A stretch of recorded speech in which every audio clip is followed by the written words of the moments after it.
Now we don't have infinite storage for our cache. Cache may at some point take all the available memory. So at this point, if a new query needs to be cached, we won't be able to store it. So we need to define an algorithm which decides how to handle this case. Should an existing cache entry be removed so the new element is able to cache? If that's so, how should the element that is to be removed should be decided? The algorithm that will define this is called eviction policy. There are many algorithms in the market for this right now, but two of them are very widely used and are quite efficient too. Let's start with the least recently used policy. As the name suggests, the elements which are accessed the least recently is replaced by the new element. It requires you to keep track of the time when each element was last accessed. Let's take an example. Let's say our cache can store only 4 elements at a time. So when an element A comes in, it says that cache is empty and it is easily able to take a spot.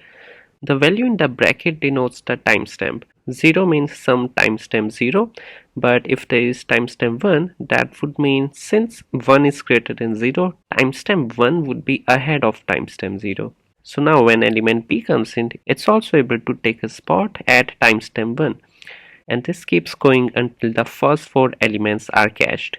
Now when a fifth element E comes in, there is no space left on the cache, so we need to decide which element would be popped out. So in LRU, we see which element was least recently accessed. In this case, the element A was accessed only when it was cached, and every element was stored after it. So A is the oldest element, and so we'll replace E by A. Now suppose there is a read request and the query tries to read the element B. So at this time we'll update the timestamp of B with the most recent timestamp, let's say 5, where timestamp 5 is greater than timestamp 1, 2, 3 and 4.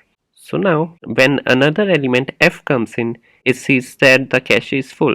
So it tries to find the element which was accessed the last. In this case, since the timestamp of C is minimum among all the elements, F will be replaced by C. And this keeps going on and on.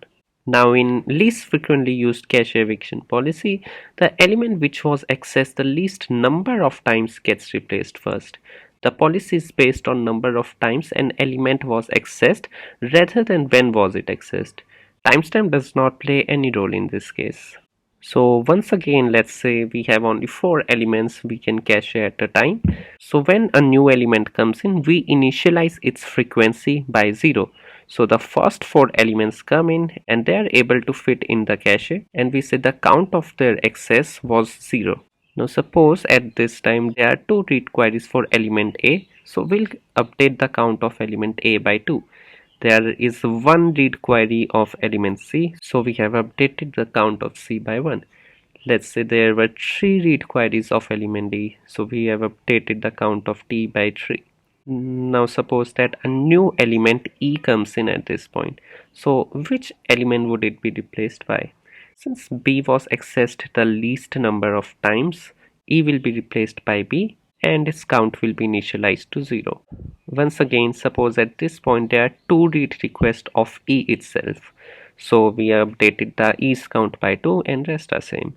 At this point, if another element F comes in, it will see which element has the least count of access. Since C was read only one time and other elements were read more than one time, F will be replaced by C and its count will be initialized to 0 again. Now most caches use least recently used policy since it's faster and cheaper in memory than least frequently used policy. However, least frequently used policy suffers less from false eviction.